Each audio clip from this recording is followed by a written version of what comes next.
Hey guys, tonight we begin with one of medieval history's least holy women. A nun so scandalous that even the confessional booth might have needed holy water after she was done talking.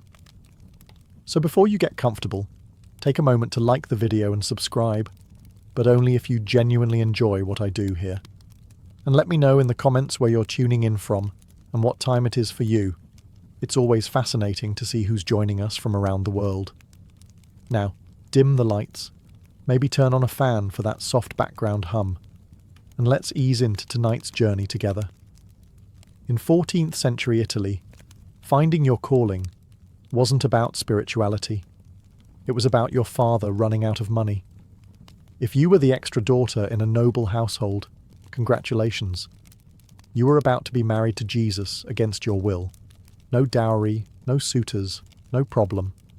The convent was the medieval version of, we sent her to live on a farm upstate. That's how Lucia of Montferrat entered holy life, kicking, screaming, and probably muttering creative insults about everyone involved. She wasn't pious, humble, or quiet, three qualities that basically defined nuns. What she was, clever, sarcastic, and painfully aware that her family had traded her freedom for eternal boredom. She was 17, too smart for her own good, and not the kind of woman who could stare at a crucifix all day without making a comment about the decor. Her new home, the convent of St. Margaret, was a chilly stone rectangle filled with drafts, discipline, and despair. The rules were simple: pray, fast, and pretend to like it. Talking was discouraged, joy was suspicious, and laughter was borderline heresy. It was the perfect environment for someone with a strong personality and no filter. Lucia made a first impression that historians might kindly describe as catastrophic. On her first day, she asked if the abbess's sermon came in a shorter version. On her second, she fell asleep during morning prayers, standing up. When confronted about her lack of reverence, she replied, "If God wanted me awake at this hour, he'd make dawn later." That earned her her first punishment, and her unofficial title, Sister Problem, while the other nuns spent their days weaving and repenting. Lucia spent hers studying the sisters' weak points. She learned who snuck extra bread, who secretly hated the abbess, and who would trade gossip for honey. Within a month she had more information than the local bishop and twice the attitude. Lucia's letters home, none of which survived because the abbess probably burned them, reportedly complained about the general lack of decent wine, humour, and humanity. She wasn't wrong. And so, in a world where silence was sacred and obedience divine, one teenager decided she'd rather make history by being terrible at both. It wouldn't take long before Sister Lucia stopped being a nun and started becoming a legend. Life inside a medieval convent was a spiritual marathon with no finish line, just more incense, more Latin, and more guilt. Days began at 4 a.m, when the bells rang loud enough to wake the dead, which was ironic since most of the sisters already looked halfway there. Lucia of Montferrat hated mornings, bells, and authority, an unfortunate combination in a place run entirely by all three. The abbess called it discipline. Lucia called it collective suffering with hymns. The routine was relentless. Morning prayers, communal meals, served cold because God apparently hated flavour, manual labour, then more prayers. Talking was forbidden except for confession, which, coincidentally, became the convent's most popular recreational activity. Some sisters confessed twice a day just to speak to someone. Lucia went weekly, purely to annoy the priest. When asked if she'd sinned, she said, "Not yet, but I have plans." Meals were an experience. The food was designed to remind you of poverty and sadness. Boiled roots, stale bread, and the occasional fish that tasted like it had given up on life long before being caught. Lucia once tried to spice her gruel with crushed herbs from the garden and was accused of worldly culinary pride. She apologised by suggesting that the abbess add a little salt to her sermons too. Silence was another rule. Theoretically, it brought one closer to God. In practice, it brought everyone closer to madness. Nuns communicated through facial expressions awkward gestures, and passive-aggressive sighs. Lucia, however, believed silence was just laziness with extra steps. She hummed, she tapped, she whispered Latin puns. The other sisters prayed for her soul, loudly enough that the irony was lost on no one. Recreation time meant sewing, reading scripture, or weeping softly into your sleeves. Lucia turned embroidery into rebellion, stitching tiny sarcastic messages into altar cloths. Blessed are the bored, and God give me patience but not now. To outsiders, the convent looked peaceful, a haven of holiness tucked away from sin. Inside, it was a slow, pious meltdown where faith met cabin fever, and in that melting pot of boredom, hunger, and repressed emotion, Sister Lucia began planning her next great act of defiance. She'd tried obedience, she'd tried sarcasm, and now it was time to try something riskier, something fun. Every rebellion starts small. Some begin with a whisper, others with a spark. Lucia of Montferrat's began with wine, which, in fairness, has launched most bad ideas in history. The convent of St. Margaret had a small cellar used for sacramental wine, a liquid reserved strictly for communion and absolutely nothing else. Lucia saw this as a tragic waste of potential.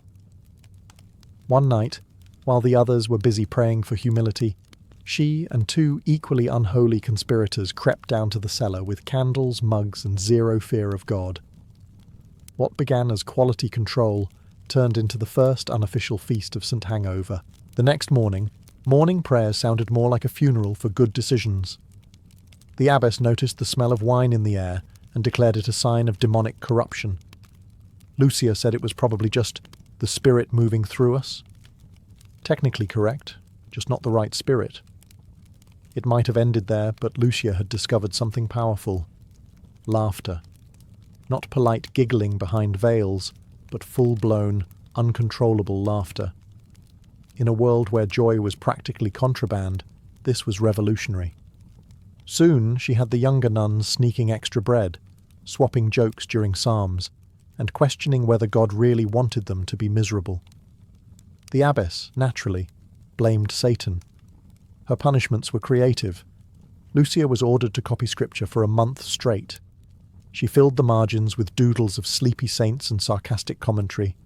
And lo, the Lord said, "Try harder next time." When caught, she claimed divine inspiration. The abbess was not amused. Word of Lucia's misbehaviour began spreading beyond the convent walls. Priests whispered about the girl who mocked the holy tongue. Merchants snickered about that wine-loving sister, and visiting monks suddenly found more reasons to drop by for confession. The convent of St. Margaret, once a model of piety, had become local entertainment. By the end of the year, the abbess had written 3 separate letters to the bishop begging for divine assistance, or at least a transfer. Lucia, meanwhile, had just discovered how to ferment grapes faster. The church saw the first signs of trouble. Lucia saw her first taste of freedom, sweet, forbidden, and served in a chalice. If there was one thing the church feared more than heresy, it was a nun with charisma, and Sister Lucia of Montferrat had enough of it to qualify as a public menace. It began innocently, or at least as innocently as a woman banned from smiling could manage. A visiting priest praised her reading of the Psalms. Lucia, with the kind of confidence that could only come from mild intoxication and lifelong boredom, replied, "Father, I've had plenty of practice speaking to men who don't listen." The sisters gasped so loudly it could have passed for a second choir.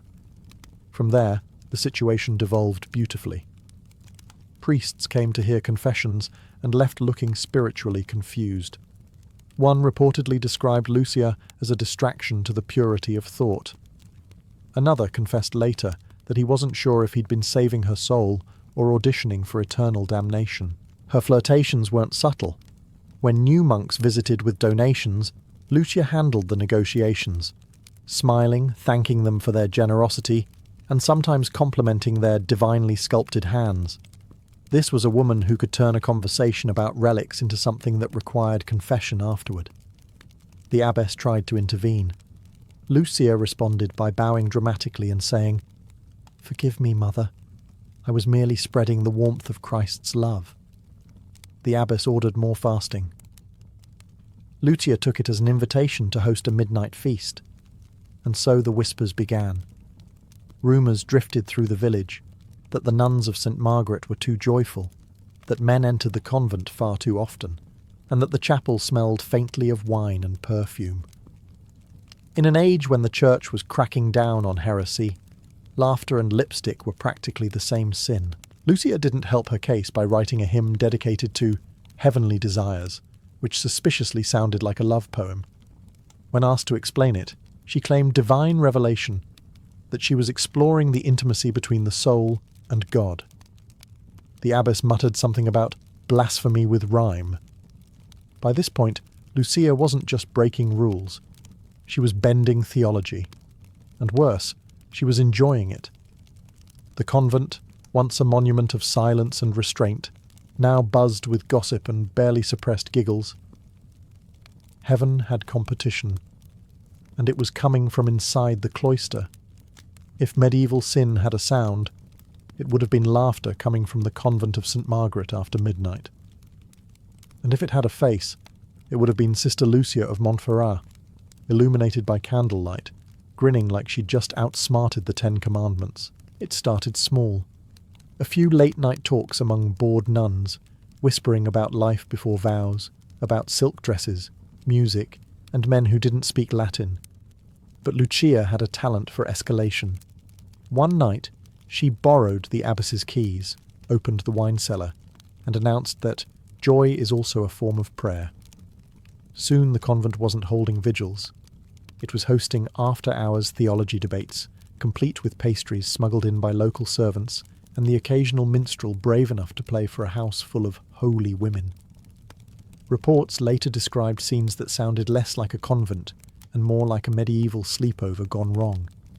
Music, dancing, and an alarming amount of bread rolls being thrown in rhythm. Lucia called it celebrating divine creation. The abbess called it an abomination in 4-part harmony. What made things worse was Lucia's sense of showmanship. She dressed up the Virgin Mary statue in ribbons and perfume to make her feel included. She convinced one nervous novice that dancing was a sacred act of joy, quoting scripture loosely enough to make theologians twitch. Her confidence was disarming. She sinned like a professional and explained it like a lawyer. The noise carried. Villagers swore they heard laughter from behind the convent walls. Real laughter, not the restrained, saintly kind. Rumours spread that the sisters were possessed. One merchant claimed he saw silhouettes of dancing nuns in candlelight, moving as if chased by invisible demons. He wasn't entirely wrong. By the time the bishop's messenger arrived to investigate, Lucia had preemptively staged a penitential feast, complete with candles, singing, and suspiciously red wine. When asked to explain the noise, she replied, "Rejoice, for the Lord said to make a joyful noise." The messenger left with more questions than faith. The abbess finally banned evening gatherings, declaring that, after sunset, all should be silent. Lucia nodded obediently, then scheduled the next party for dawn. The convent's reputation was collapsing faster than its wine supply. And somewhere between the prayers and the pastries, Sister Lucia had accidentally founded the medieval version of nightlife. It started with whispers, the kind of whispers that make even the stone walls of a convent lean in. A nun was showing. At first, the sisters blamed poor diet, stress, or perhaps divine inflation. But after the second one began mysteriously gaining weight, silence turned into scandal. Pregnancy inside a convent was like spotting smoke in a fireworks factory. Everyone knew things were about to explode. The abbess fainted. The confessor turned pale. Sister Lucia of Montferrat simply crossed her arms, looked at the chaos she had undoubtedly inspired, and said, "Well, miracles do happen." The investigations began immediately. The church loved nothing more than a scandal they could pretend to be shocked about. Priests were questioned, servants interrogated, and midwives summoned under the pretense of medical curiosity. The abbess swore the devil had entered the convent. Lucia privately agreed, She just left out that he might have entered through the front gate wearing a cassock. The official report, preserved in some poor scribe's trembling Latin, described the discovery of carnal corruption within the house of God. Translated, several nuns were pregnant, and no one was volunteering details. When cornered, one young sister burst into tears and said, "Sister Lucia told us joy was holy." That didn't help. Lucia, of course, denied everything with the confidence of someone who'd practiced in front of a mirror. She blamed temptation, moonlight, weak wine, and even the devil's subtle influence. When asked if she encouraged the others, she said, "Only in faith, and perhaps in bad decisions." The abbess demanded repentance. Lucia offered charm instead. She confessed vaguely, quoted the Song of Solomon, and smiled through every accusation. The priests left her interrogation convinced they'd been spiritually mugged. By now, the convent's reputation had collapsed entirely. Locals whispered that St. Margaret's had become a house of unholy maternity.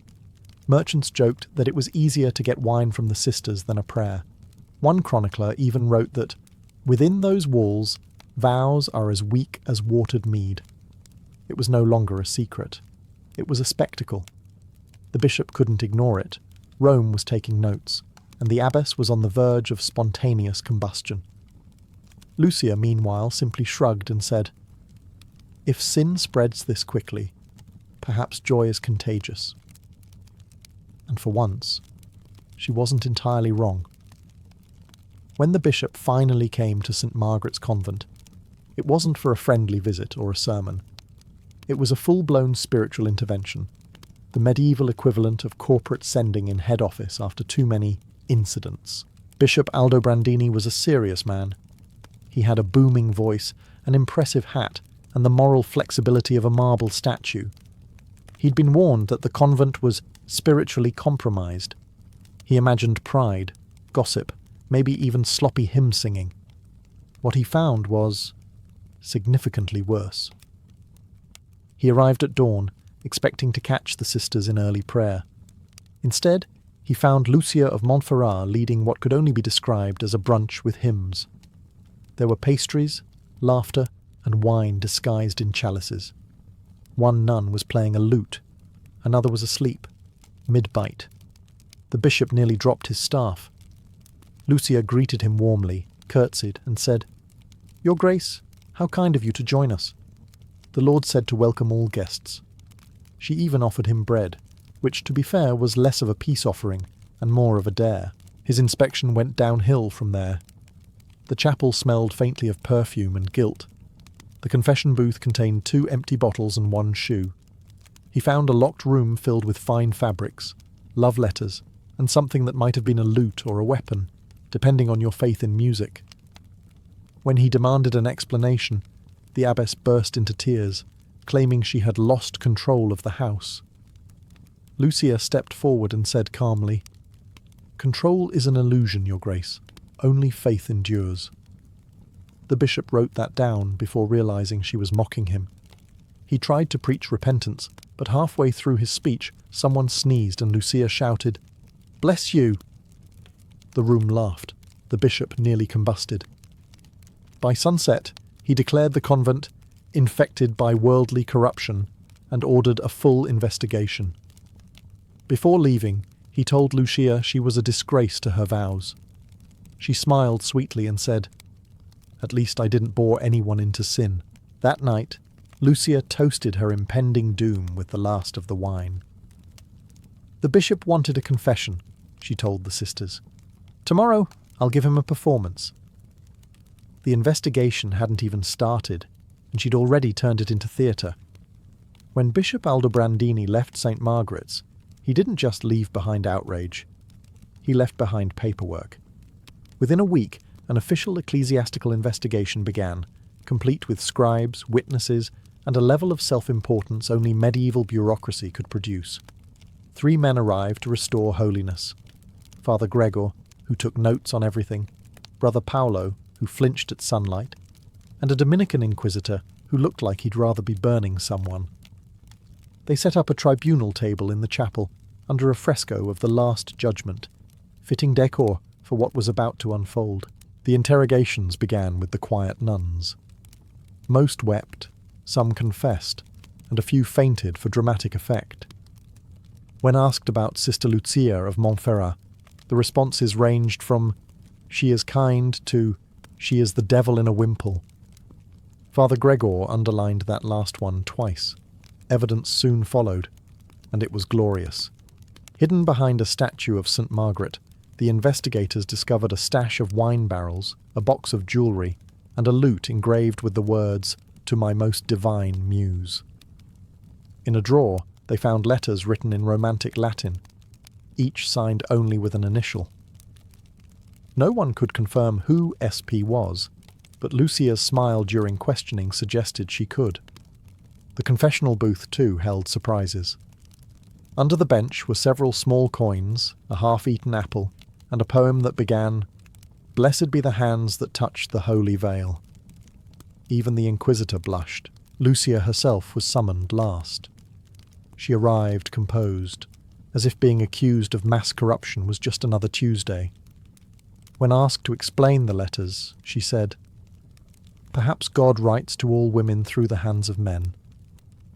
The scribe stopped writing to look at her, unsure if it was heresy or poetry. Her calm infuriated them. She quoted scripture, twisted theology, and smiled through every accusation. When they accused her of misleading her sisters, she replied, "If joy is misleading, then sorrow is salvation." That line alone made its way into at least one bishop's diary.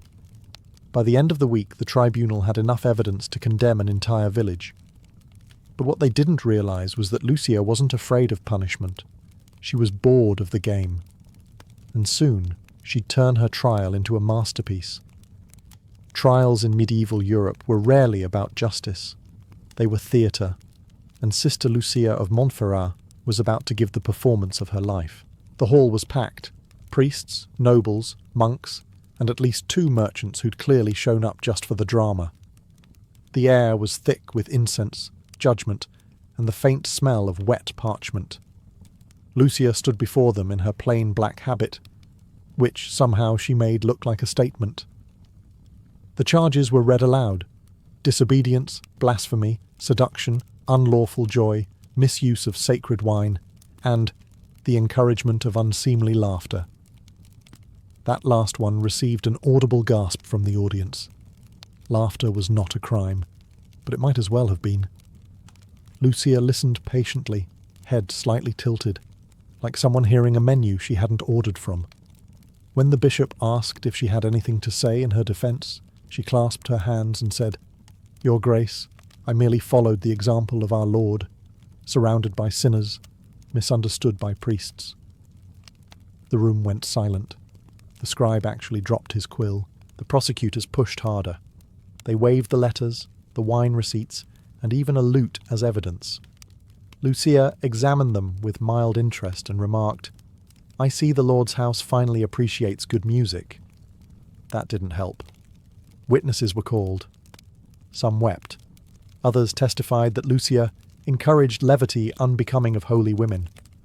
One nervous novice swore Lucia had taught her to laugh during Lent. Lucia smiled faintly and said, "If joy offends heaven, then I fear paradise will be dreadfully quiet." The Inquisitor's patience snapped. He shouted that she had mocked the sacred order. Lucia bowed slightly and replied, "Mockery implies effort, Father. I was merely honest." Even the guard smirked. The verdict, of course, was predetermined. The tribunal declared her guilty of scandalous conduct and corruption of the holy vocation. Her punishment, public penance and lifetime confinement in a stricter convent. Lucia crossed herself politely and said, "At least you didn't excommunicate me. I rather enjoy company." That was the problem with Lucia. No matter how hard they tried to shame her, she kept stealing the spotlight. When the trial ended, the clergy left with their dignity dented, the audience whispered with awe, and Sister Lucia, history's worst nun, left smiling. When the church handed down judgment, it didn't just punish the body, it tried to crush the personality, which in Lucia of Montferrat's case was practically a declaration of war. Her sentencing was to be carried out in full humility and public contrition. Translation: humiliation, starvation, and a new address somewhere the church could pretend she didn't exist. The punishment began with the procession of penance. Lucia was stripped of her finer habit, given a rough wool sack, and paraded through the streets barefoot, holding a candle that dripped faster than she walked. The crowd gathered, peasants gawking, merchants whispering, and one woman reportedly shouting, "At least she made the church interesting again." The priests chanted psalms while Lucia muttered her own commentary under her breath. "Blessed are the meek," they said. "Temporarily," she replied. Someone coughed to hide a laugh. At the steps of the cathedral, she was forced to kneel and beg forgiveness for corrupting others. Lucia knelt, but instead of weeping, she looked up and said, "If joy is sin, then forgive me for spreading it." The bishop, who by now regretted ever hearing her name, simply waved for the guards. Her final destination was a convent fortress outside Siena, colder, stricter, and built specifically to contain women who thought too much. She was to live in silence, fasting twice a week, and speak only to confess her sins. The irony was exquisite. They sent the most talkative woman in Christendom to the quietest place on earth. Upon arrival, Lucia looked around at the grey walls and muttered, "At least the architecture suits the mood." The abbess of her new convent greeted her with frosty authority and the promise of redemption. Lucia smiled faintly and said, "Redemption, I've heard, is overrated." That earned her her first 3 days without supper. Her cell was small, her food tasteless, her company limited to saints painted on the walls, and even they looked like they wanted out. Yet somehow she didn't crumble. If the church wanted remorse, it got sarcasm instead. If it wanted silence, it got subtle rebellion. Lucia's tongue was caged, but her mind and her legend were only just beginning to wander. The new convent was less a house of God and more a holding cell with better acoustics. It sat on a lonely hill outside Siena, surrounded by walls so high they blocked both sunlight and optimism. The sisters there were known for their discipline, their silence, and the complete absence of anything resembling fun. Lucia of Montferrat arrived as their newest cautionary tale. Her reputation preceded her: the laughing nun, the wine of Satan, the unrepentant bride of Christ. The abbess greeted her with the kind of smile usually reserved for lepers and tax collectors. "Here you will find peace," she said coldly. Lucia replied, "If I do, I'll let you know." That earned her 6 hours of kneeling as a spiritual warm-up. Daily life was bleak. The nuns rose before dawn, ate bread that could double as roofing material, and prayed until their knees forgot what comfort felt like. Conversation was forbidden. Even the birds outside had the good sense to stay quiet. Lucia, however, refused to surrender to the monotony. She began scratching little notes into the walls of her cell, short observations, dry and defiant. One read, "The Lord works in mysterious ways, the abbess less so." Another, "Silence may be holy, but it's terribly dull company." She also discovered that candle wax, when melted carefully, could be turned into weak wine. It wasn't good, but it was enough to make her feel human. When caught, she told the guards she was conducting chemical prayer.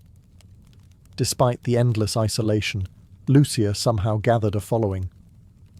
Younger sisters began sneaking glances at her during prayers, drawn by the quiet rebellion in her eyes. She didn't speak to them. She didn't have to. Her presence alone said, "You can think and still survive here." The abbess, furious, ordered her confined even further. No visits, no writing materials, no candles. Lucia simply smiled and said, "Perfect. I've been meaning to work on my inner life." Days bled into months, months into years. And while the abbess thought she'd buried a sinner, she'd accidentally preserved a legend.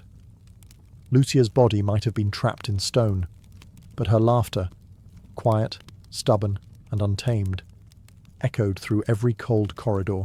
By the time Lucia of Montferrat reached her final years, she had achieved the impossible. She'd made repentance look entertaining. She was thinner now, paler, but her wit had survived starvation better than most saints survived martyrdom. Every rule the abbess enforced became another game to bend, another joke to carve out of misery. When she was forbidden to speak, she learned to communicate through raised eyebrows. When banned from candles, she learned to pray by moonlight. When told to meditate on death, she said, "At least it's something new." The other nuns began to fear and admire her in equal measure. Lucia had turned silence into rebellion, a quiet protest that made obedience look foolish. Even her punishments had lost their sting. When ordered to fast for her insolence, she nodded solemnly and said, "Finally, a diet I didn't invent." Yet the years took their toll. Her body weakened, and her once defiant energy dimmed, but her spirit remained annoyingly intact.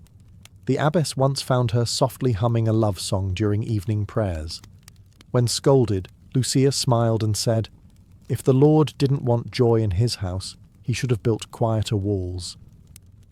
Rumours began to circulate, as they always do when institutions can't control the narrative. Some said she'd gone mad. Others swore she received visions, that angels came to her cell and left laughing. A priest who visited her near the end described her as a woman of alarming clarity, too aware for her own salvation. When death finally came, it wasn't dramatic. She didn't wail or repent or recite psalms. She simply lay down, whispered something to the ceiling, probably sarcastic, and closed her eyes. The sisters buried her outside the convent walls, as was customary for disgraced nuns. Yet legend claimed the soil above her grave wouldn't stay still. Each morning it shifted slightly, as if the earth itself were trying to let her out. Years later, pilgrims began visiting her grave, praying not for miracles, but for courage. Because somehow, through all her blasphemy and laughter, Lucia of Montferrat had become something the Church never expected, a symbol of freedom. Not holy freedom, perhaps, but the kind that refuses to kneel just because everyone else does. Lucia of Montferrat was finally dead, but the problem was she refused to stay quiet about it. For the Church, her passing should have been the tidy conclusion to an embarrassing chapter. One less heretic, one less headache. But as it turned out, death did little to stop the gossip, or the laughter. The burial was deliberately simple. No hymns, no candles, and certainly no eulogies. The abbess, who had spent years trying to extinguish Lucia's spirit, ordered her body placed in an unmarked grave outside the convent walls. "Let her rest in silence," she said, but even the ground seemed to disagree. Within days, the soil above the grave began to shift. Not dramatically, just enough for people to notice. Some said it was wind, others said it was restlessness. A few of the younger nuns whispered that Lucia was still trying to get the last word. Then came the stories. A novice swore she heard faint humming near the grave at night.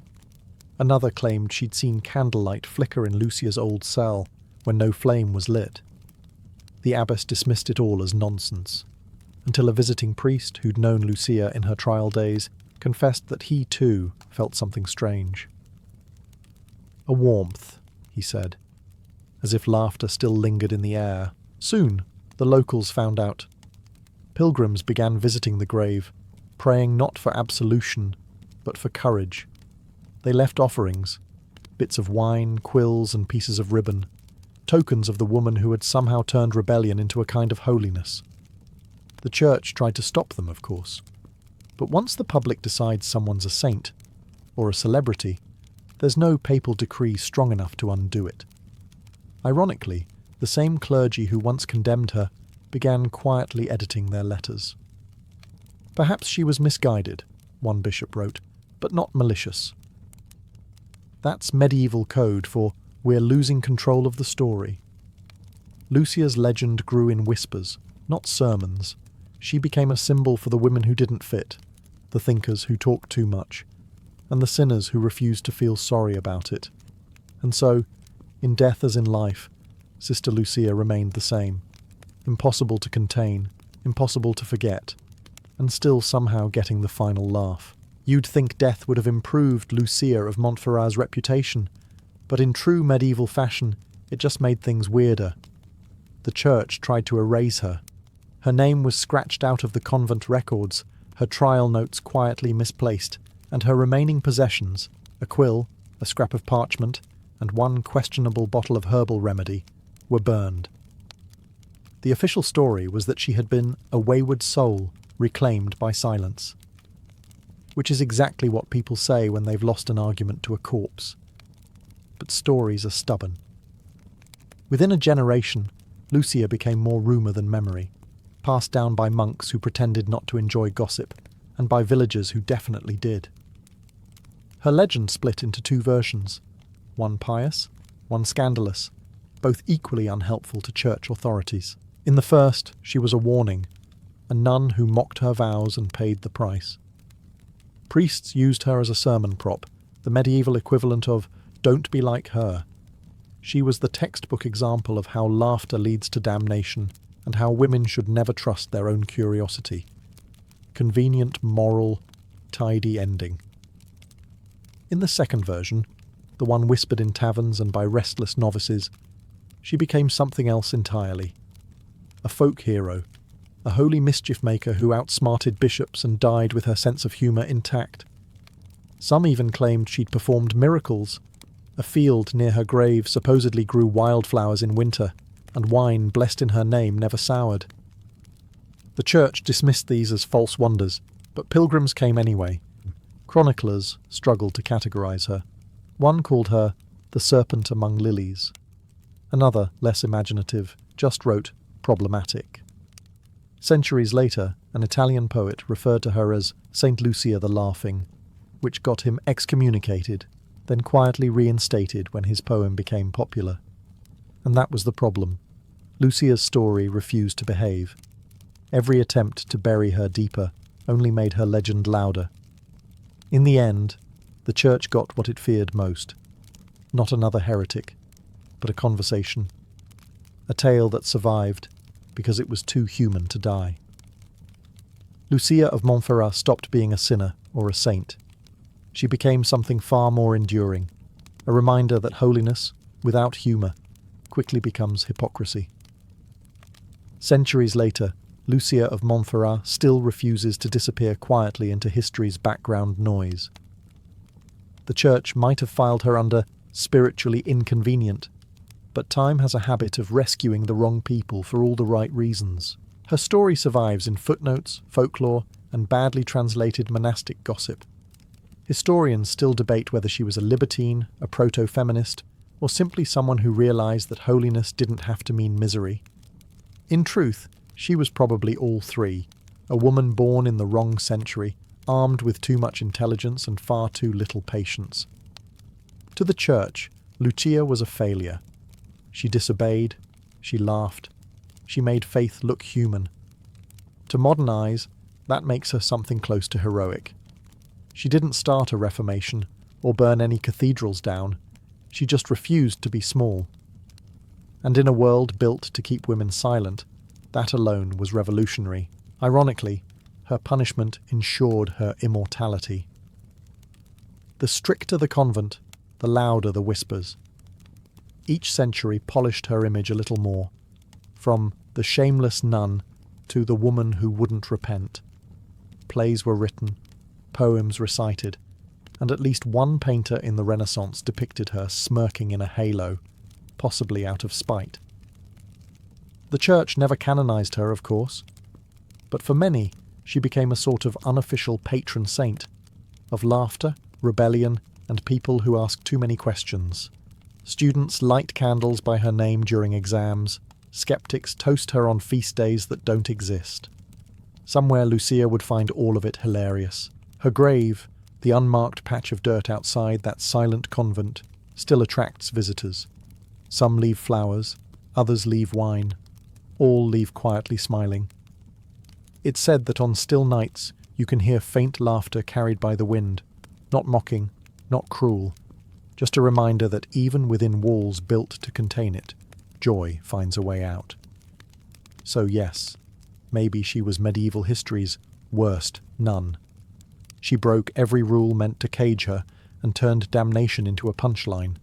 But in doing so, she left behind something better than sainthood. She left proof that even in an age of fear and obedience, a single woman's laughter could echo longer than the church that tried to silence it. Victorian Britain prided itself on being the most advanced civilization on earth.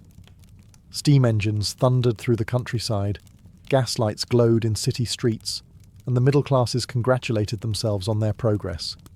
Every home wanted to look and eat like success. Dinner tables became miniature theatres of modernity, gleaming silverware, crystal glasses, and dishes so colourful they seemed painted by progress itself. But beneath the elegance lurked something far less civilised, a quiet epidemic of poisoning. You see, the Victorian kitchen was no longer ruled by nature, but by chemistry. Artificial colours, preservatives and flavourings, the kind that would horrify any modern nutritionist, became the new tools of the trade. The more vivid the jelly, the more trustworthy it looked. The greener the peas, the more fresh they appeared.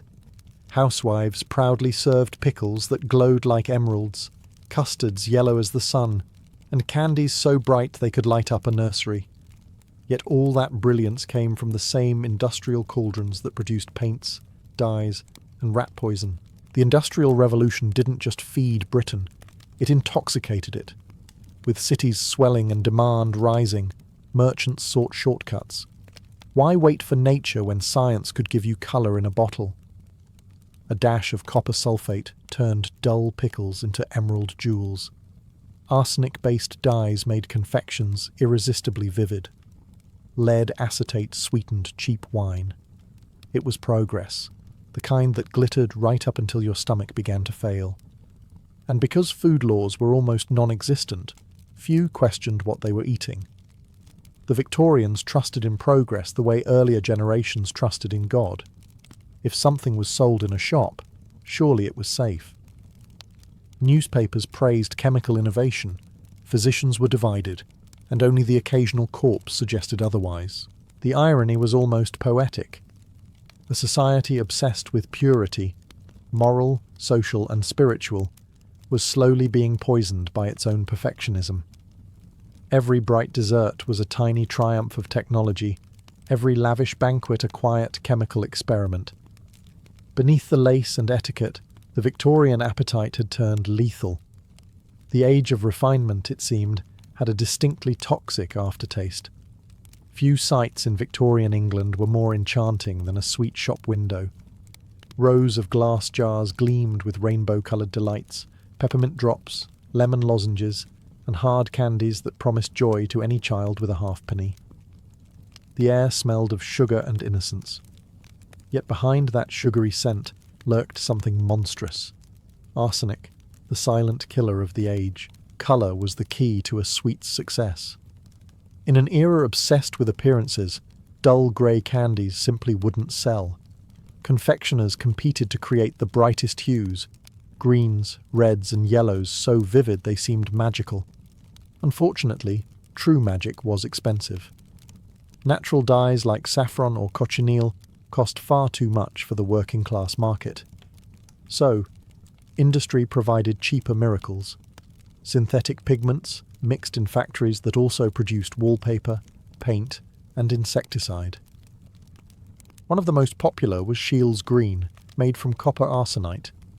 It made candy shimmer like emeralds. It also happened to be deadly. The most infamous case came in Bradford, 1858. A local sweet maker, trying to cut costs, used adulterated plaster powder in his peppermint lozenges. Unbeknownst to him, the plaster was contaminated with pure arsenic trioxide. Within days, more than 20 people were dead, mostly children. Scores more lay writhing in agony. Newspapers dubbed it the Bradford poisoning. Doctors were horrified, yet no law had technically been broken. The sweets had been sold legally by a reputable tradesman to trusting customers who believed the phrase sugar and spice still meant safety. And this wasn't an isolated tragedy. Across Britain, reports surfaced of stomach cramps, vomiting, blindness, and mysterious deaths linked to colourful confections.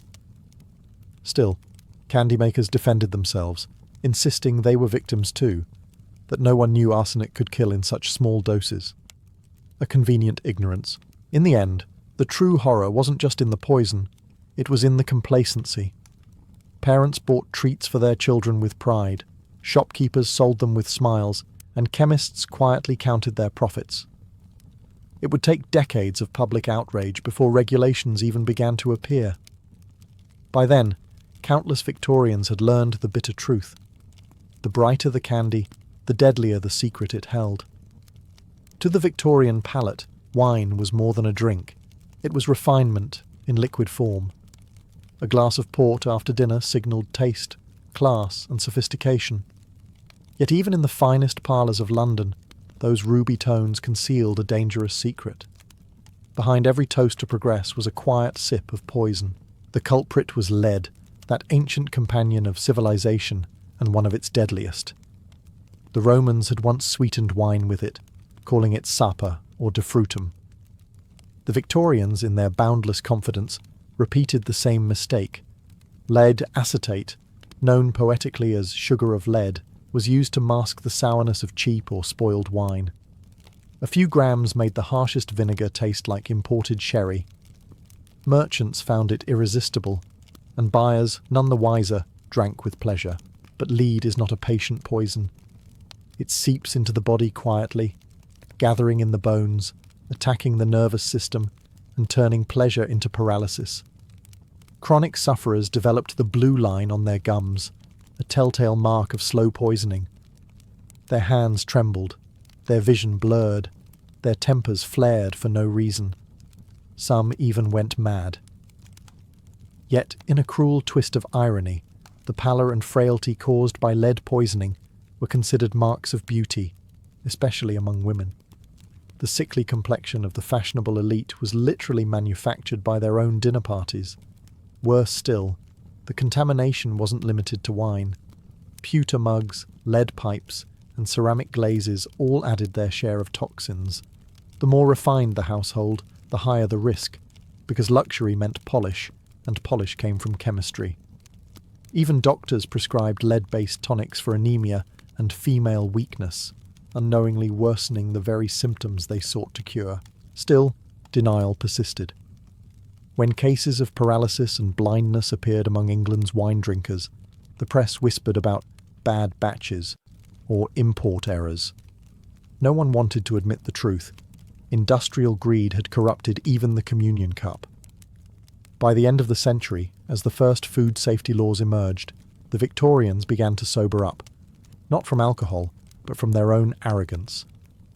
They had raised their glasses to progress, and progress had quietly poisoned them. For the Victorians, no meal was complete without pickles. The middle-class table gleamed with jars of preserved cucumbers, onions and cauliflower, bright green, sharp in flavour, and proudly homemade or bought from the local grocer. But these cheerful condiments, meant to liven up the dull roasts and puddings of industrial Britain, carried a secret ingredient straight from the chemist's shelf: copper sulfate. Victorians were obsessed with colour. They equated brightness with freshness. A dull pickle was a dead pickle. Natural brine, however, drained vegetables of their hue, leaving them limp and pale. So, food sellers began adding a pinch of copper salts to restore their healthy green glow.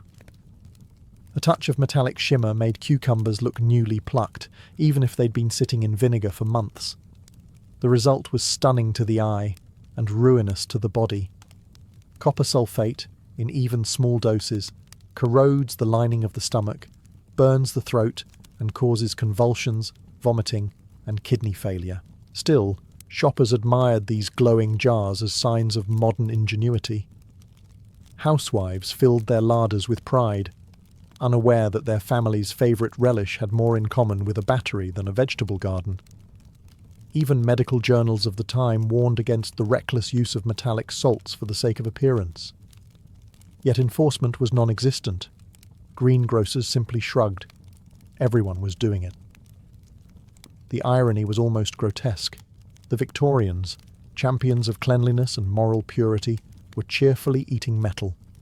Pickles became the symbol of industrial deceit, beautiful, cheap, and dangerous. Children loved them, labourers ate them with bread for lunch, and socialites spooned them alongside their pheasant. It was democracy in its purest form. Everyone, rich or poor, shared a little dose of corrosion. Only when physicians began reporting widespread copper colic, a charming euphemism for stomach ulcers and organ failure, did suspicion grow. But even then, most dismissed it as coincidence or indigestion from overeating. The truth, of course, was simpler. The colour of progress came with a metallic aftertaste. The same chemistry that made Victorian food beautiful also made it lethal. If bread was the staff of life in Victorian Britain, milk was its comfort. Mothers poured it for their children, doctors prescribed it to the weak, and no morning tea was complete without a splash of it. It symbolised purity, white, wholesome, straight from the countryside. Yet behind that innocent colour was one of the most horrifying scandals of the age. By the mid-19th century, the rapid growth of industrial cities like London and Manchester had created an enormous demand for milk. The problem? Cows didn't live in cities, at least not healthy ones. Urban dairies popped up behind factories where cows were fed on hot brewery waste and kept in filthy stalls without sunlight. The result was blue-tinged, foul-smelling milk barely fit for animals. But that didn't stop dealers from selling it. They simply improved it with chemistry. To disguise the bluish tint, vendors mixed in chalk for whiteness.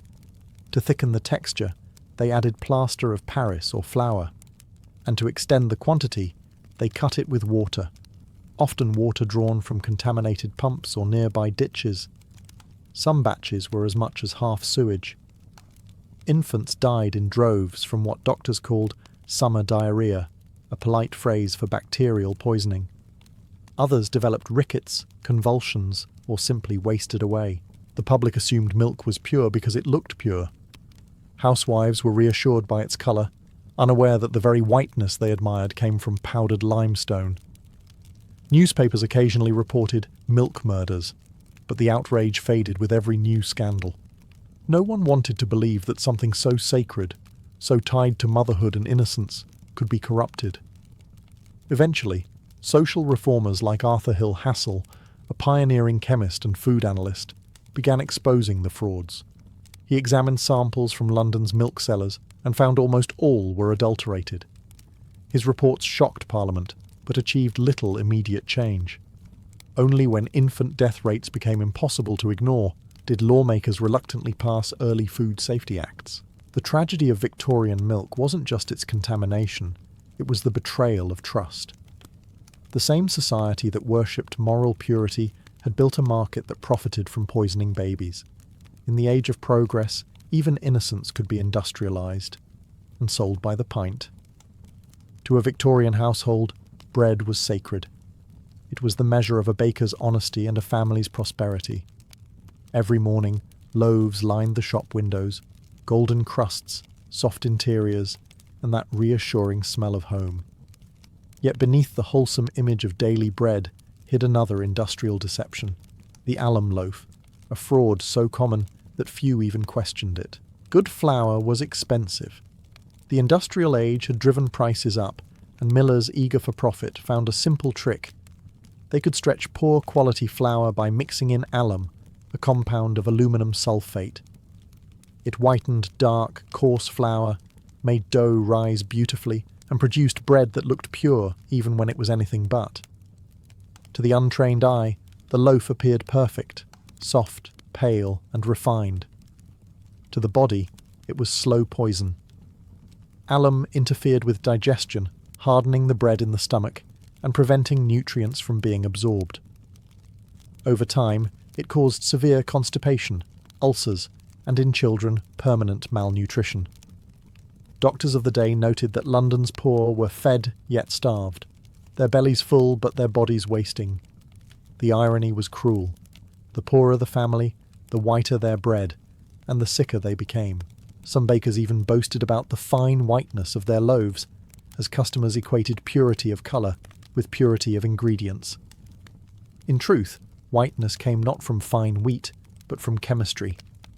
Even sawdust and pipe clay found their way into cheap bread, while alum masked the taste of decay. Reformers like Dr. Arthur Hill Hassall, who had already exposed the milk scandal, launched campaigns to reveal the adulteration. He tested bread from markets across London and found alum in nearly every sample. Still, the public hesitated to believe it.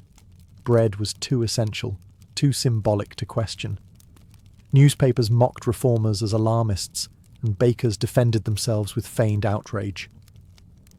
Meanwhile, the working class continued eating their daily rations of industrial chalk and aluminium, never realizing why their children were pale and weak. The staff of life had become a staff of deceit. The bread that filled Victorian bellies was not a blessing from the fields, but a product of chemistry, a triumph of illusion over nourishment. In the empire of industry, even the simplest meal had become an experiment in survival. For the working-class Victorians who could afford it, meat was a luxury, a symbol of strength, vitality, and progress. A roast on Sunday was proof that life was improving. But the demand for cheap cuts in the crowded cities created a gruesome trade where decay met deception. Beneath the market stalls and butchers' smiles, corruption festered. Literally. Refrigeration was still a dream, and meat spoiled quickly in the polluted air of industrial London. Unscrupulous butchers, unwilling to lose profit, relied on chemical trickery to disguise the stench of decay. One of their favourite tools was formaldehyde, a preservative more suited to corpses than cutlets. Soaked or brushed onto meat, it temporarily removed the smell and restored a fresh red colour. Housewives were pleased, the joint looked healthy again.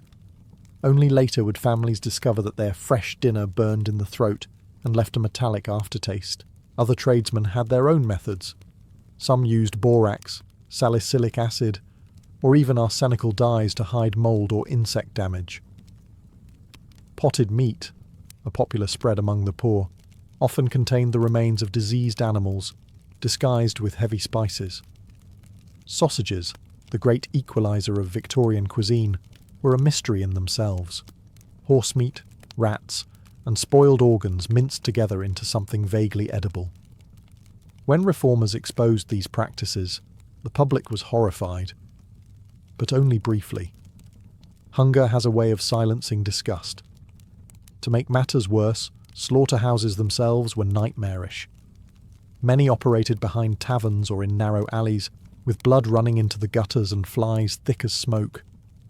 The stench was so overwhelming that even nearby residents fell ill. Yet the meat was still sold, washed, polished, and paraded as prime beef.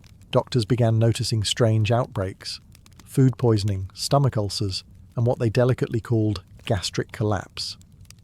In reality, the Victorian dinner table had become a slow-motion autopsy.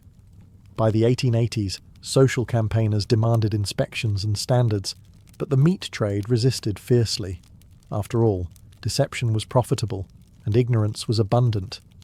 The Victorians believed they were eating the bounty of empire: beef from Britain, mutton from Australia, pork from the colonies.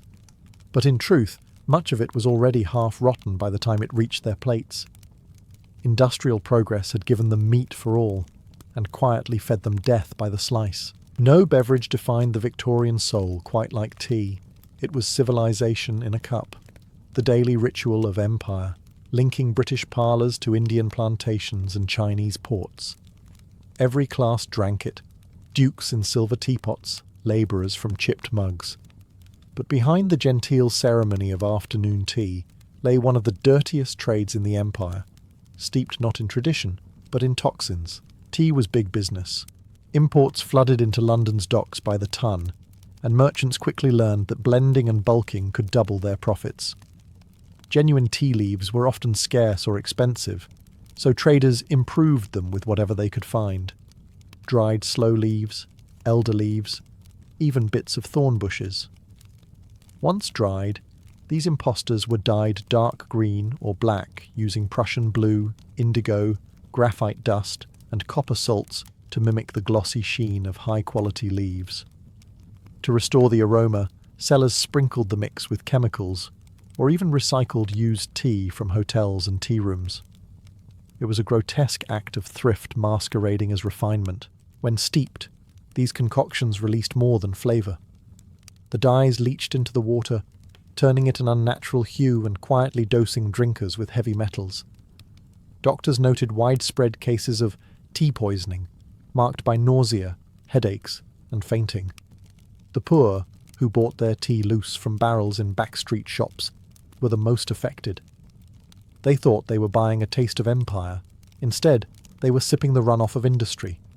Even sugar, that inseparable companion to tea, carried its own peril. It was often cut with plaster dust or sand to increase weight, and whitened with animal bone ash. Every spoonful stirred into a cup was a small act of chemical courage, yet the ritual endured. Afternoon tea became an anchor of Victorian identity, a moment of calm in the industrial storm. No one wanted to believe that such a comforting tradition could be dangerous. Reformers published warnings, but the advertisements won. Pure, fragrant, colonial. The public preferred illusion to discomfort. In the end, the Victorians didn't just conquer the world with tea, they poisoned themselves with it. The empire's most beloved export was, in truth, its most bitter brew. By the late Victorian era, the empire's appetite for beauty, profit, and progress had finally turned on itself. The newspapers that once glorified industrial innovation began to publish grim accounts of the poisoned nation. Physicians, chemists, and journalists joined forces to expose what had long been hiding in plain sight, that Britain's booming food industry was slowly killing its people. The public, once dazzled by colour and convenience, was now haunted by the realization that even the simplest meal might be a chemical experiment. The first wave of reformers were often dismissed as eccentrics. Men like Arthur Hill Hassell, who painstakingly examined everyday foods under a microscope, revealed that everything from mustard to chocolate contained sand, starch, or metallic dust. He published his findings in The Lancet, horrifying readers but galvanizing a movement. Public outrage led to the Adulteration of Food and Drink Act of 1860, a timid first step that was barely enforced. Manufacturers simply changed their labels and carried on. Progress, after all, was profitable, but deaths mounted, and so did disgust. When scandals like the Bradford arsenic poisoning or the alum bread investigations reached Parliament, the moral tone shifted. The Victorian faith in industry began to waver, replaced by an uneasy suspicion of the very chemistry that had promised salvation. In 1875, the Sale of Food and Drugs Act finally introduced stricter testing and penalties. Inspectors could now seize samples, analyse them, and prosecute offenders. It wasn't perfect, corruption and loopholes thrived, but it marked the beginning of accountability. Slowly, public taste began to change. Whiteness no longer meant purity. Bright colours no longer inspired trust. Cookbooks began warning against chemical deceit, and the emerging middle class started demanding transparency. The moral narrative that once celebrated the progress of science began to celebrate cleanliness, honesty, and naturalness. Yet the damage lingered. Generations had been weakened, poisoned, and misled. The industrial miracle that had fed the empire had also taught it a harsh lesson. Not all progress is improvement. By the century's end, the Victorians had created the foundations of modern food regulation, born not from wisdom, but from tragedy. The age that prided itself on refinement had finally learned that the price of beauty, in the end, was death served politely at the dinner table. Long before independence was signed on parchment, it was brewed in barrels and whispered through the clatter of tankards. Colonial America's taverns were far more than places to drink. They were the nerve centres of a restless society, half pub, half parliament. Every colony had them, from Boston's cobbled lanes to Virginia's dusty crossroads. Inside, smoke curled through candlelight, fiddles played over the noise, and the air carried equal parts beer, sweat, and conspiracy. To a casual observer, the scene was simple: men drinking rum punch or cider after a long day's labour. But beneath that easy laughter, revolutions were fermenting. Taverns offered what few other spaces could: equality, or at least the illusion of it.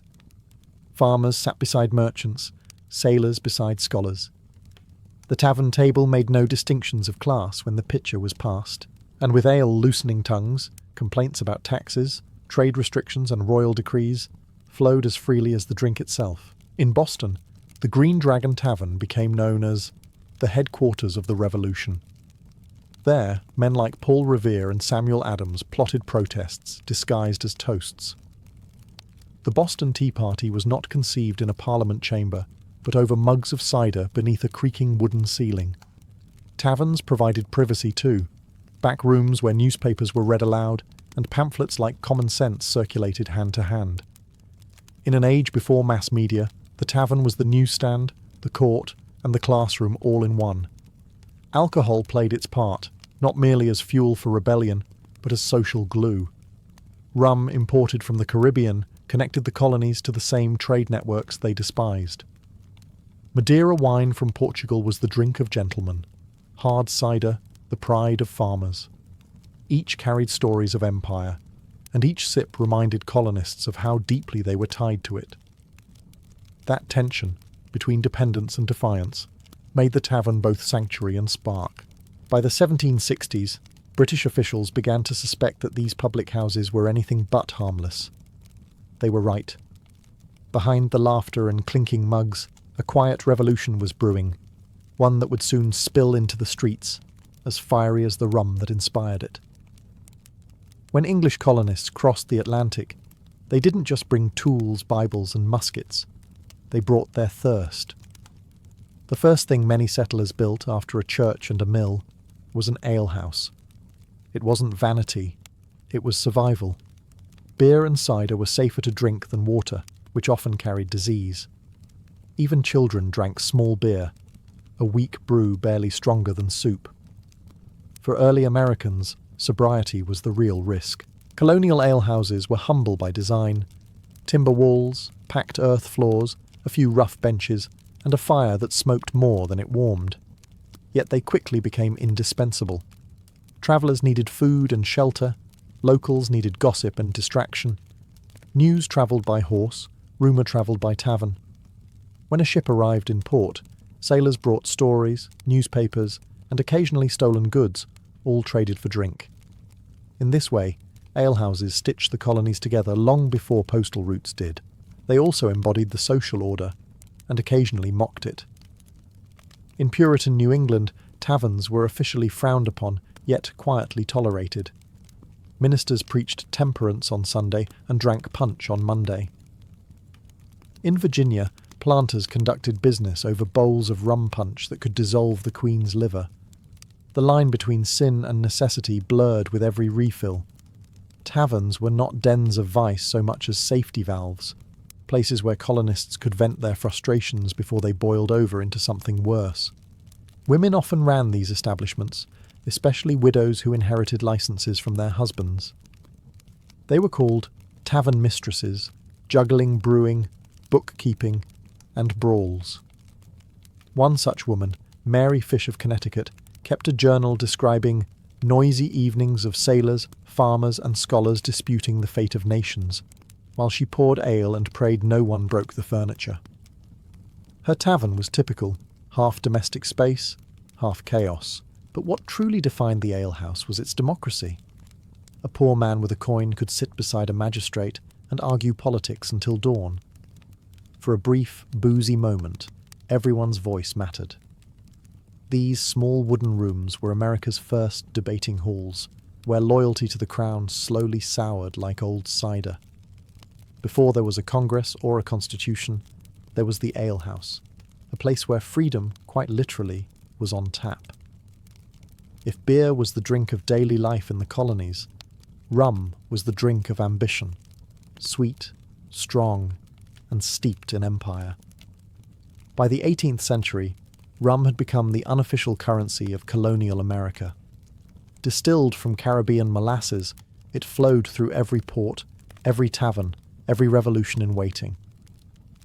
Rum connected New England merchants, West Indian plantations, and African slave traders in one vast, brutal triangle of profit. Every mug of rum poured in a Boston tavern carried the aftertaste of global exploitation. It was cheap, potent, and democratic. Governors toasted with it, sailors drowned in it. The colonial palate demanded variety, and taverns obliged by mixing rum with citrus juice, sugar, and spices into elaborate punches served in great communal bowls.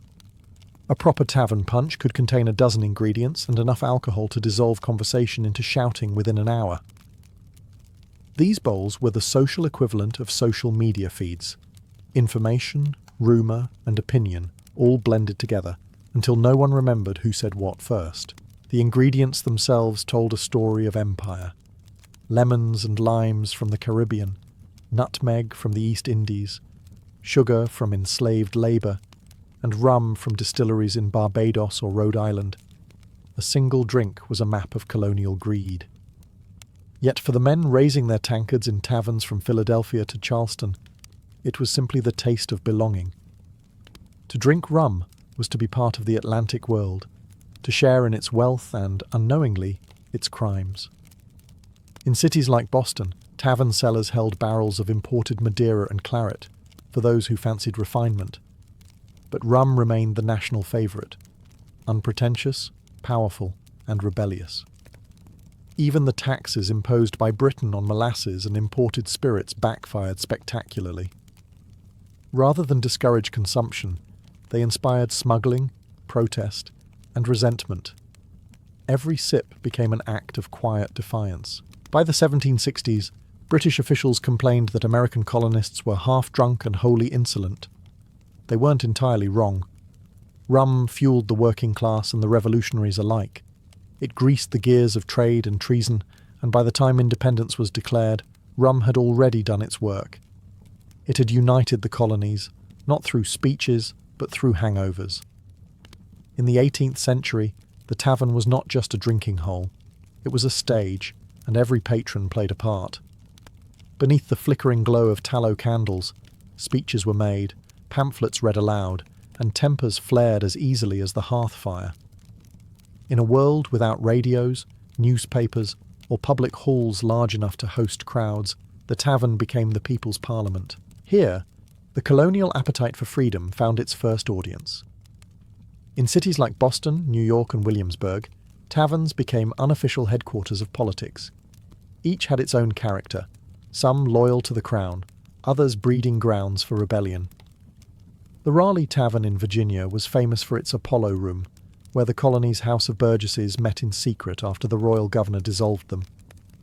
At the City Tavern in Philadelphia, delegates of the Continental Congress dined, debated, and occasionally drank enough to forget diplomacy entirely. A cask of Madeira often succeeded where logic failed. Tavern culture blurred the line between civility and sedition. A toast might sound harmless. To liberty.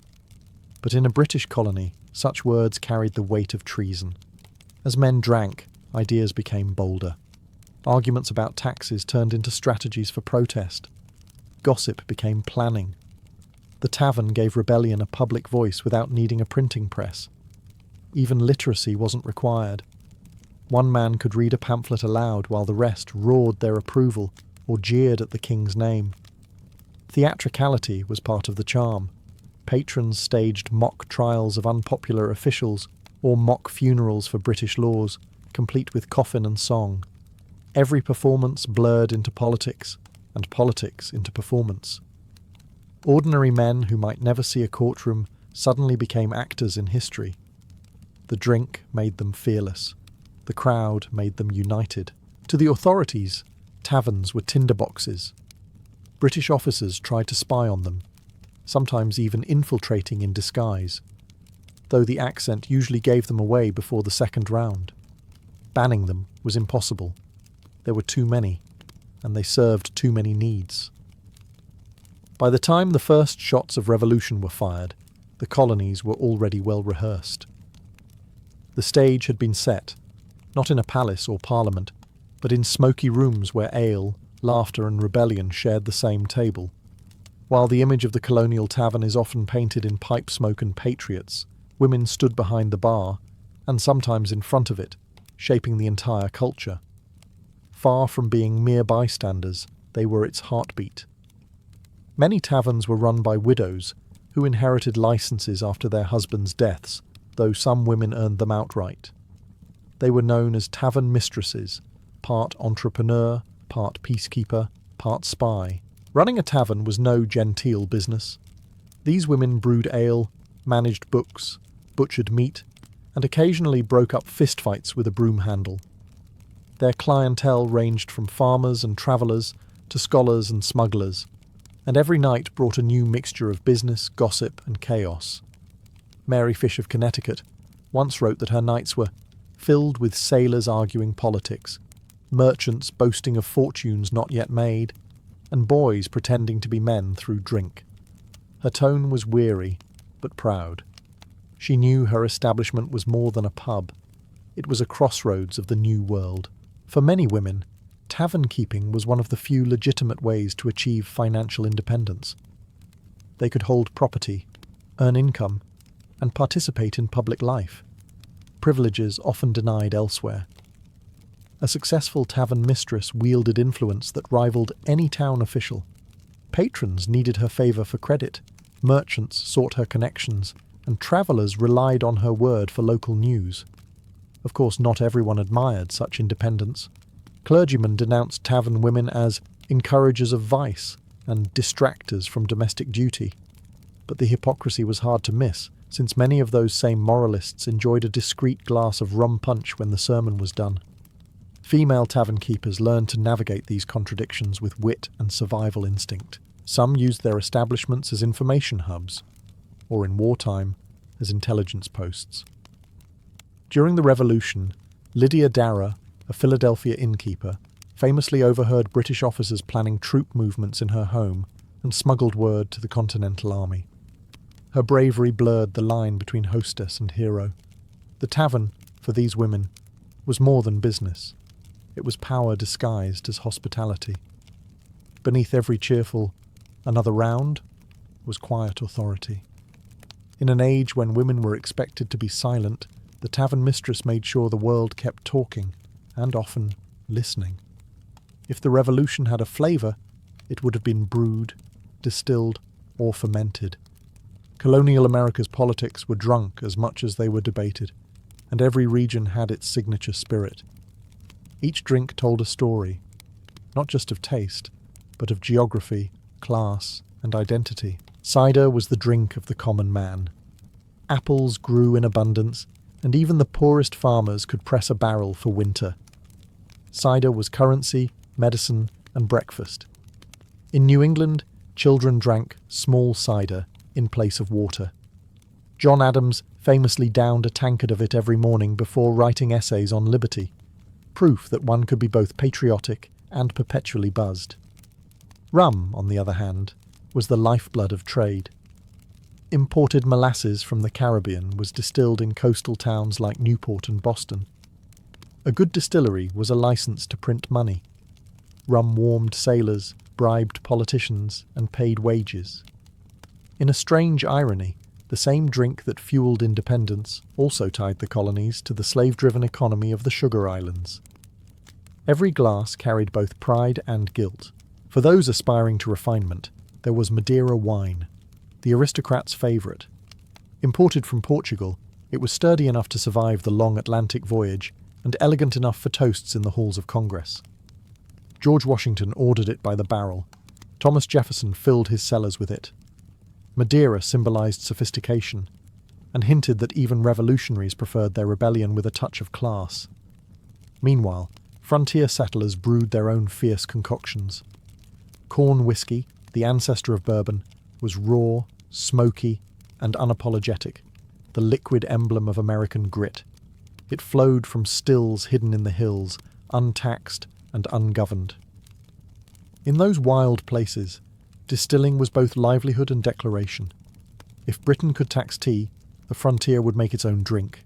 Together, these beverages formed the social bloodstream of early America. They fueled tavern debates, sealed trade deals, christened ships, and comforted widows. They weren't just drinks, they were rituals of belonging. To refuse a toast was to refuse community. And as colonists raised their mugs to liberty, they might not have realised it, but they were also toasting to their own invention, a new culture, spirited in every sense of the word. Before newspapers became reliable, the tavern was the newsroom of the colonies, a place where information didn't just circulate, it fermented. The moment a traveller stepped off his horse, he was greeted not with "welcome," but "what's the news?" In a world without radio or telegraph, gossip was currency, and taverns were the mint. Inside, someone was always reading aloud from the latest issue of the Boston Gazette or Pennsylvania Chronicle, while others leaned in, mug in hand, to debate its contents.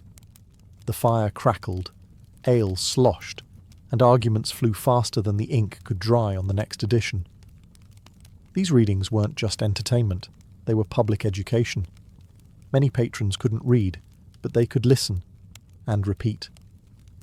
By nightfall, the day's news had travelled through an entire town by word of mouth. Taverns became information crossroads, where sailors brought foreign reports, merchants relayed market prices, and politicians tested public opinion. A clever innkeeper could predict revolutions just by listening. Letters were left at taverns for travellers to carry along the post road, and some establishments even doubled as makeshift post offices. A single building could serve as inn, parliament, printing press, and rumour factory all at once. The political pamphlet, that explosive weapon of the Enlightenment, found its greatest audience not in libraries, but in taverns. Thomas Paine's common sense spread from one ale-stained table to another like wildfire. Men debated its every line until the arguments themselves became acts of rebellion. It's no exaggeration to say that independence was first discussed under the influence of cider and newsprint. But taverns were not neutral. Each had its own allegiance, often advertised through subtle symbols. A signboard, a portrait of the king, or the absence of one. Loyalist taverns catered to officers and merchants, patriot taverns filled with radicals and smugglers. The choice of where to drink became a political statement. By the 1770s, the British government understood that the war of ideas was being fought in these smoky rooms. Attempts to suppress tavern meetings only confirmed their power. Every rumour, every toast, every whispered plot moved faster than any army. The colony's greatest communications network was built not on wires, but on ale, conversation, and courage. For all their camaraderie and conversation, colonial taverns had a darker side. Beneath the laughter, music, and patriotic speeches lurked a culture of excess that sometimes turned freedom into frenzy. Alcohol was the great equalizer and the great undoing. In an age before clean water or refrigeration, drinking was nearly universal, but moderation was not. The average colonist consumed more alcohol per year than modern Americans drink coffee. Rum, cider, beer, and whiskey flowed from sunrise to midnight. Labourers drank before work, to steady the hand, and afterward to cool the spirit. Court records from the period are filled with tavern brawls, public indecency, and debts paid in drink. What began as a meeting place for ideas could easily devolve into chaos. The moral guardians of the colonies, especially Puritan ministers, saw taverns as both temptation and necessity. They denounced drunkenness from the pulpit, but stopped short of banning drink altogether. The hypocrisy was legendary. Sermons against vice were often delivered by men who had just stopped at the tavern for a quick brandy. Still, the tension between virtue and indulgence gave rise to one of America's first reform movements, the Temperance Crusade. Women, who often bore the brunt of drunken husbands, began organising petitions and societies urging moderation. Pamphlets warned that the rum bottle does more harm than the musket, and travelling preachers compared the tavern to the gates of hell. The irony, of course, was that taverns had also birthed the revolution that gave these reformers the freedom to speak. America's liberty, it seemed, came with a hangover. Violence was common, political disagreements often escalated into duels, while card games ended with smashed tankards and broken noses. Yet even these incidents reflected the spirit of the time: passion without restraint, conviction without caution. The same fire that made men defy a king also made them punch a neighbour.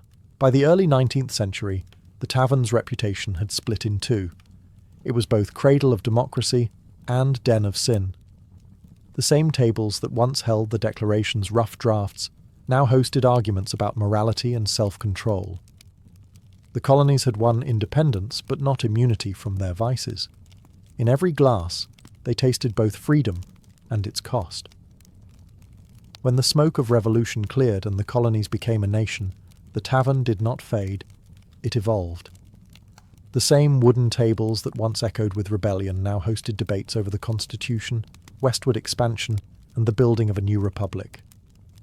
The colonial tavern had been a seedbed for democracy, and even as cities grew and newspapers multiplied, its influence lingered in the American psyche. The belief that politics belonged not to palaces, but to the people. Out of those noisy rooms grew the public house, the saloon, and eventually the American bar, each carrying echoes of its ancestor. The tavern spirit lived on in every town hall and roadside diner where strangers still talk politics over coffee or whiskey. In a country that prizes individualism, the tavern reminded everyone that freedom began as a shared conversation. It was, quite literally, the birthplace of public opinion. Architecturally, the colonial tavern vanished, but its functions scattered across society. The press inherited its role as the nation's storyteller. Universities became its debating halls. Hotels replaced its beds and hearths. Yet none of these quite matched the intimacy of those candlelit rooms, where farmers argued with philosophers and sailors traded news with scholars. The tavern was democracy's original classroom, open to anyone who could afford a pint and an opinion. Even reform movements that despised drinking owed something to it. The temperance societies, the abolitionists, and the women's suffrage movement all met in public spaces modelled after the tavern, open, inclusive, buzzing with argument. America's greatest revolutions were born not in silence, but in noise. Today, when you walk into an old colonial inn still standing, like the Raleigh Tavern in Williamsburg or the City Tavern in Philadelphia, you can almost hear the echoes. Wooden floors creak, mugs clink, and somewhere in the past, a voice is shouting, "To liberty!" It's easy to forget that these places weren't just about drink, they were about connection. The legacy of the colonial tavern isn't preserved in dusty bottles or faded signs. It survives every time strangers gather to talk freely, in bars, cafes, online forums, and living rooms. The revolution it started never really ended. It simply changed tables. When a medieval knight swore to take the cross, he wasn't simply agreeing to fight. He was binding his soul to a sacred mission. The ceremony was half religious ritual, half theatrical transformation. Before departure, a priest would bless the knight's sword, sprinkle him with holy water, and stitch a crimson cross upon his cloak. From that moment, his life was no longer his own. He was militis Christi, a soldier of Christ. But the true meaning of that oath was more complicated than the Church cared to admit. The code of chivalry was supposed to be clear: protect the weak, honour your word, and fight only for just cause. Yet in the chaos of the Crusades, those ideals often blurred. The knight's world was one of contradictions: piety mixed with pride, sanctity with slaughter. Many took the vow for faith, others for land or reputation. Some were devout pilgrims, others were opportunists wrapped in armour and absolution. To kill in the Holy Land was not sin but service, provided, of course, you killed the right people. Still, the notion of chivalry offered a moral compass, however shaky. A crusader was expected to be both warrior and saint, fierce in battle, yet merciful to the fallen. Chronicles speak of knights pausing mid-fight to grant mercy or share water with an enemy. gestures that seemed miraculous amid the blood. To die in battle for God was the ultimate redemption. To break one's vow was damnation, but temptation was everywhere. The spoils of Jerusalem glittered brighter than virtue. Plunder, ransom, and vengeance often spoke louder than prayer. Even the holiest warriors found themselves wrestling between devotion and desire, and the church, ever pragmatic, turned a blind eye as long as victories were won. The sword was sanctified, the sin negotiable. To the outside world, these armoured pilgrims were divine heroes. To those who rode among them, the truth was more human. The oath of the cross demanded purity, yet the road to salvation was paved with ambition, greed, and blood. Each knight rode east believing himself a holy servant. But in the deserts of Syria and the streets of Jerusalem, many discovered that the greatest battle wasn't against infidels, but against their own souls. Before a man could wield a sword for Christendom, he had to learn to wield one for survival. The making of a Crusader knight began in childhood, not with prayer, but with discipline, bruises, and obedience. From the age of 7, noble boys were sent from their family homes to serve as pages in another lord's household. They learned to polish armour, tend horses, and serve wine at banquets, all while absorbing the manners of the court. By 14, they became squires, one step closer to the gilded illusion of knighthood. A squire's life was a paradox. He trained daily with blunted weapons, practiced jousting until his ribs ached, and memorized codes of honour that few would live by. His master's behaviour became his education. If that master was pious, the boy learned humility. If cruel, he learned how to disguise cruelty with courtesy.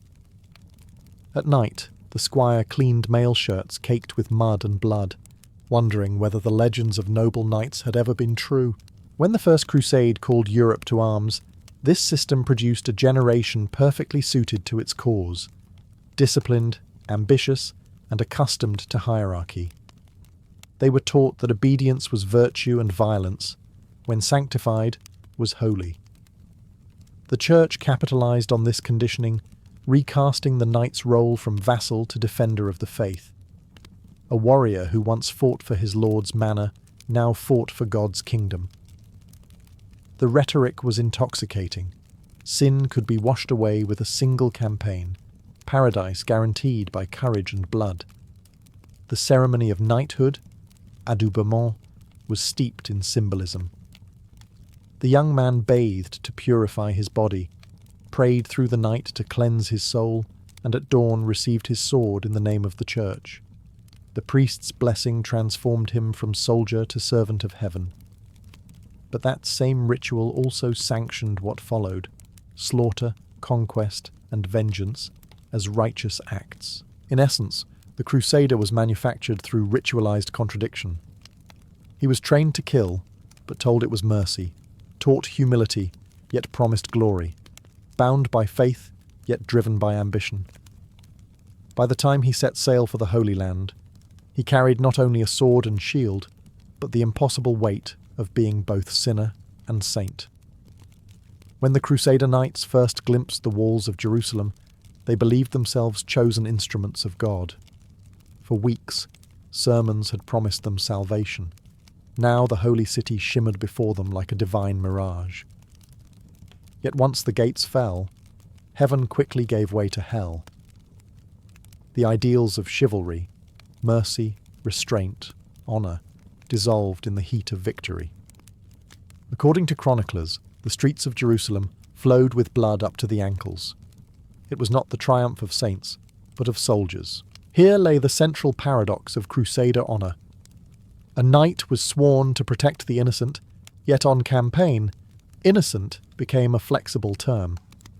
Saracen civilians were slaughtered without remorse, Jews burned alive in their synagogues, women enslaved as prizes of conquest. And yet, after each massacre, priests blessed the victors and declared their sins forgiven. To kill in God's name was not crime, but cleansing. Still, within that chaos, some knights clung to the chivalric code like a relic in a storm. Men such as Tancred of Hauteville, famed for his courage and compassion, reportedly offered protection to women and priests during the sack of Jerusalem. Others upheld rules of ransom, preferring to capture enemies rather than kill them, a small, almost futile gesture of restraint amid madness. To these knights, honour was not in victory, but in how it was won. The harsh desert tested both faith and morality. Food rotted, water was scarce, and the corpses of comrades reminded crusaders daily that death came faster than glory.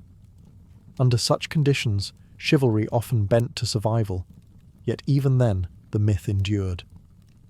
The image of the noble knight in shining armour persisted in chronicles written for European audiences who would never see the filth and horror of the Levant. It was easier to worship the symbol than face the truth. By the time the first crusading armies returned home, they carried relics and scars in equal measure. Many were celebrated as holy warriors, yet haunted by what they'd done. For every tale of honour, there were 100 left untold, of greed, cruelty, and lost faith.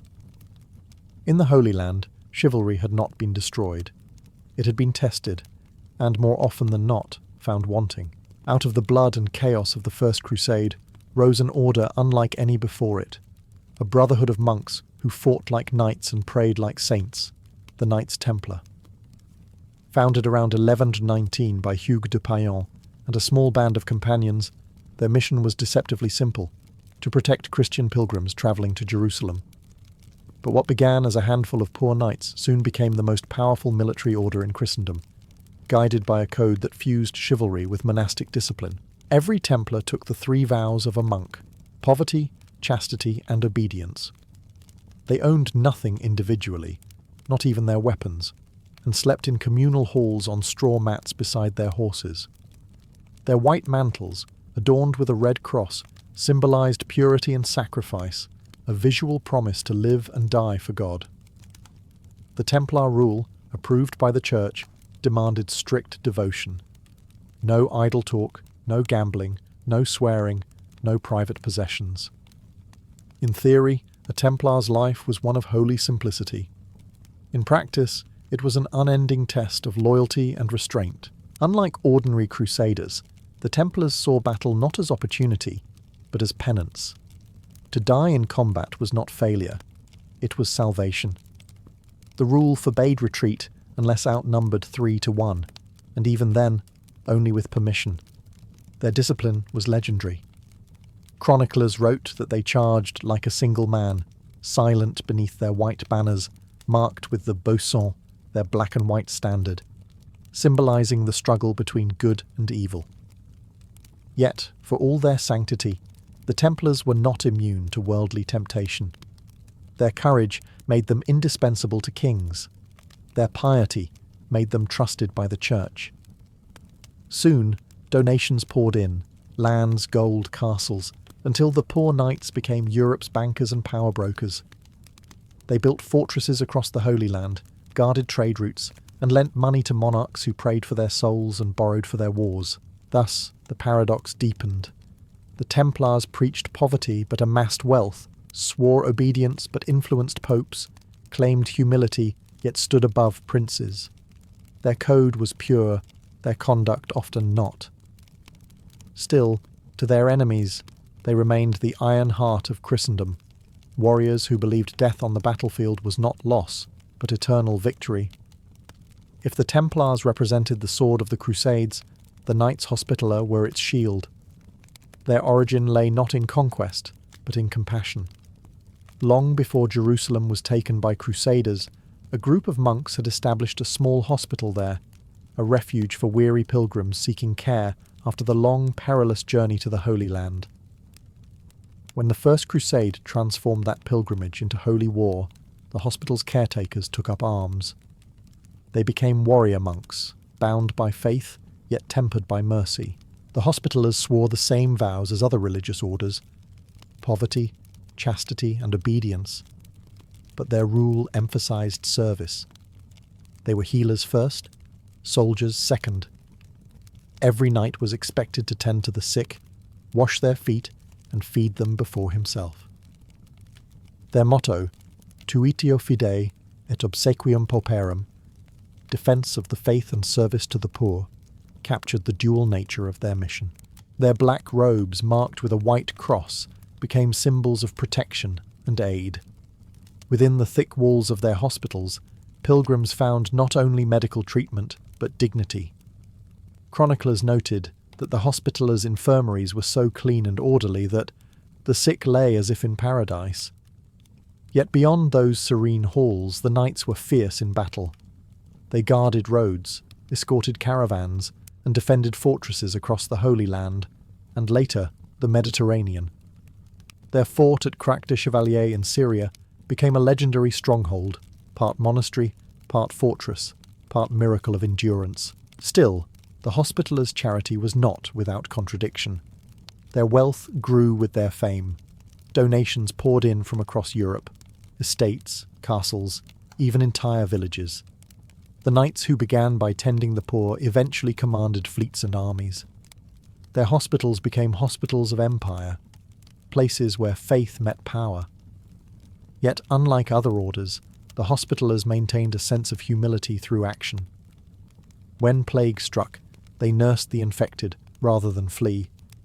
Even their enemies respected them. Muslim chroniclers recorded acts of mercy, noting that wounded foes were sometimes treated alongside Christian patients. The Hospitaller Knight was a rare fusion of monk, doctor, and warrior, proof that chivalry, at its best, could heal as well as harm. In the shadow of conquest, they embodied what the Crusades so often forgot. That true strength was found not only in courage, but in compassion. While Europe glorified its Christian knights as paragons of honour, the Crusaders soon discovered that their Muslim adversaries, the Saracens, had a chivalric code of their own, one that often surpassed their own ideals.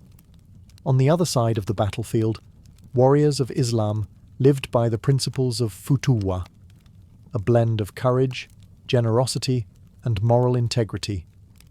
Much like Christian chivalry, it was less about religion and more about virtue under fire. To the Crusaders, the Saracens were at first painted as infidels and barbarians, but contact, often through war, sometimes through truce, forced a re-evaluation. Many knights, hardened by years of bloodshed, found their enemies more disciplined, cultured, and merciful than themselves. Among them rose legendary figures like Salah ad-Din, known in the West as Saladin. To Muslims, he was a defender of faith. To his enemies, he was the embodiment of noble warfare. Saladin's reputation for mercy became the gold standard of knightly behaviour. When Jerusalem fell to him in 1187, he did not slaughter the populace as the Crusaders had done a century earlier. Instead, he offered ransoms and pardons. Women and children were spared. Even the city's churches remained standing. Chroniclers from both sides recorded his actions with awe. Richard the Lionheart himself, though an enemy, admired Saladin's honour. The two even exchanged gifts during truces, including a falcon and a prized Arabian horse. This exchange of respect across religious lines reshaped the meaning of chivalry. Crusaders who survived long campaigns in the East returned to Europe with tales of Saracen refinement, their poetry, medicine, and courtesy in both battle and diplomacy. In contrast, many realized that their own conduct often fell short of their professed ideals. The enemy, it seemed, had mastered the very virtues Christianity claimed to own. The Saracens also practiced restraint in warfare that shocked Europeans. They valued courage but not cruelty, valour but not vanity. Even in victory, they sought dignity over vengeance. To many crusaders, this was both humbling and haunting.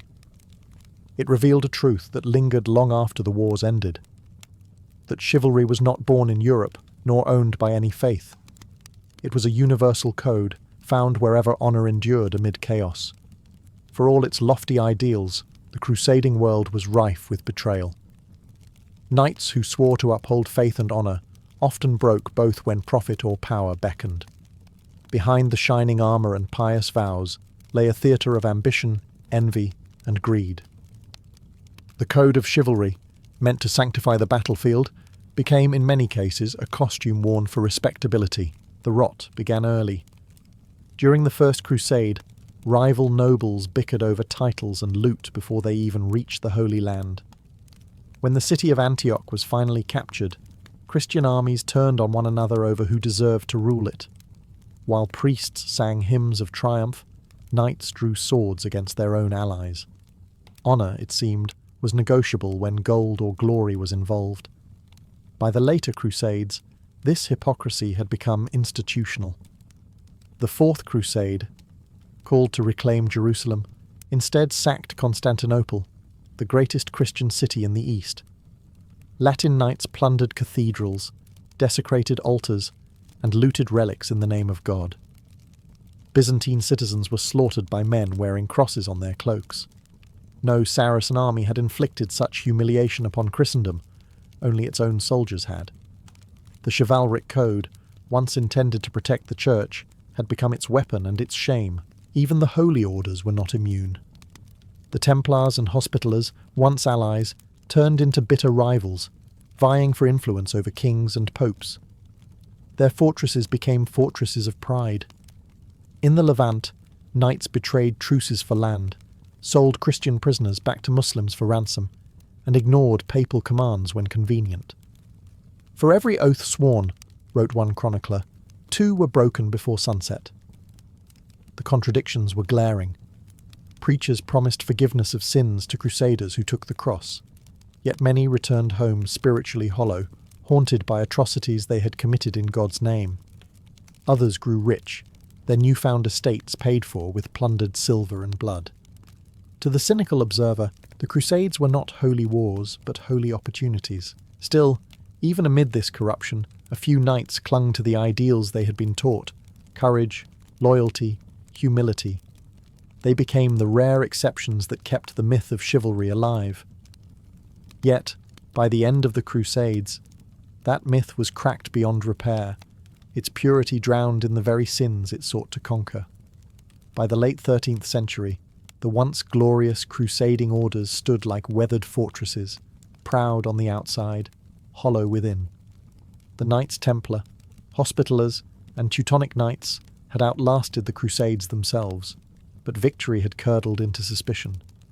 The Holy Land was lost, the Saracens victorious, and Europe had grown weary of financing holy wars that brought little holiness and even less success. The knightly orders, built on vows of poverty and purity, had become powerful, wealthy institutions, and in a world that distrusted power, that was their undoing. The Templars, in particular, had become too rich, too secretive, and too independent. Their vast estates stretched from Scotland to Cyprus. Their treasuries rivaled those of kings. They lent money to monarchs, managed pilgrim routes, and even created an early form of banking. But influence breeds envy. When King Philip IV of France, drowning in debt to the Templars, looked for a way out, he turned to accusation. In 1307, on a cold October morning, the king's agents struck. Templars across France were arrested on charges of heresy, blasphemy, and devil worship. They were accused of spitting on the cross, denying Christ, and kissing each other's backsides, lurid fabrications designed to shock the faithful and justify seizure of their wealth. Under torture, confessions flowed as freely as the lies. The once feared warrior monks were paraded as traitors to God. Pope Clement V, caught between conscience and the French crown, disbanded the order in 1312. Its leaders were executed, most famously Jacques de Molay, the last Grand Master, who was burned at the stake in Paris. As the flames rose, he reportedly cursed both king and pope, predicting divine retribution. Within a few years, both were dead. The Hospitallers survived, retreating first to Rhodes and then Malta, transforming into a naval power that battled the Ottoman Turks for centuries. Yet even they were no longer purely holy warriors. They were soldiers of politics as much as faith. The fall of the Templars marked the end of the crusading dream. Chivalry, once the moral armour of Christendom, had become a relic. The cross that had once symbolised sacrifice now stood as a warning. No vow, no code, no knight was immune to corruption when God's name became a weapon in men's hands. When the dust of the Crusades finally settled, what remained was not the triumph of faith, but the ghost of an ideal. The code of chivalry, once meant to elevate war into virtue, survived long after the Crusader kingdoms crumbled. It lingered in poetry, in legend, and in the imaginations of those who needed to believe that honour could survive brutality. But the truth, as always, was tangled. From the ashes of the Holy Land rose the myth of the noble knight, brave, pure, and loyal to God and lady alike. Troubadours sang of gallant crusaders battling heathens by day and wooing virtue by night. The grim realities of starvation, greed, and massacres were quietly edited out. What had been a campaign of conquest became, in memory, a romance of righteousness. Europe needed heroes, not butchers, and chivalry provided them. Writers like Chrétien de Troyes and later Geoffrey of Monmouth transformed real crusaders into shining archetypes: Lancelot, Galahad, and the knight of spotless virtue. The battlefield became a stage for moral drama, where faith and courage triumphed over chaos. Even kings adopted the language of chivalry to polish their rule. Orders like the Garter in England and the Golden Fleece in Burgundy claimed descent from the crusading spirit, though their battles were fought more with etiquette than swords. Ironically, the more Europe civilized itself, the more romantic the Crusades became. By the Renaissance, the blood-soaked campaigns of the 12th century had been recast as a golden age of honour. Artists painted knights kneeling before ethereal ladies, poets turned massacre into melody. Yet beneath the myth, the contradictions endured. The same ideals that justified mercy also sanctified murder, and the same code that preached humility also glorified conquest. Still, chivalry left behind a moral vocabulary that shaped centuries of thought. Concepts like noble cause, honour in war, and mercy to the defeated all trace their lineage to those medieval vows sworn beneath the cross. Even modern soldiers, in their oaths and conduct, echo fragments of that forgotten creed. In the end, the code of chivalry was less a rulebook than a mirror, reflecting the best and worst of those who wielded it. In the Crusades, that mirror cracked, but it never shattered. Its shards still glint in every struggle between faith and humanity that history dares to repeat.